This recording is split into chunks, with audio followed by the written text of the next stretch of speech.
ababadde nga beebuuza nti omusajja ono ebintu abikola atya, n'alima n'alunda n'akola atya, abakozi bangi nnyo, ono kasooli bino gundi. Kati mukifunye omusajja ono musomesa, engeri gyakwatamu nina abasomesa bange kabiriiti kababeere bakozi aba bulijjo group employees.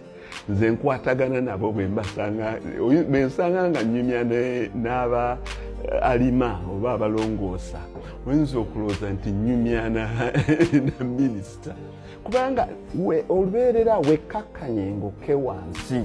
Bw'oba oyagala ebintu bikolebwe, mubadde nga mubiraba ku bakozi bange bali abo okufaamu nga mulowooza nti eri ku faamu neeno oba ndi mu ssuuti oba siri mu ssuuti, nekkakkanya n'entuukira ddala wansi lw'ojja okufuna results mu bantu. Abantu abasinga bakiyita passion, nti kola ebintu ng'oli passionate. Naye nze nkimanyi nti ekyo buli muntu kyayogera, nze ekituufu nkimanyi nti wekkakkanya wansi. Bwe wekkakkanya wansi ebintu bikolebwa. Saaga n'abaana, nyumirwa n'abaana. Abantu abamu bakimisinterpretinga, naye wekkakkanye wansi emirimu gijja okukolebwa.